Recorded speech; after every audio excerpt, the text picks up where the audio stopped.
ನಕ್ಷತ್ರ ಆಕಾಶದಲ್ಲಿ ಹೊಳೆಯುತ್ತಿದೆ. ಎರಡು ಚಿಕ್ಕ ಹಕ್ಕಿಗಳು ಪಕ್ಕ ಪಕ್ಕ ಹಾಡುತ್ತಿವೆ.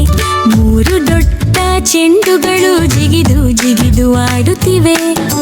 ನಾಲ್ಕು ನಗುವ ಬೆಕ್ಕುಗಳು ಮ್ಯಾವು ಮ್ಯಾವು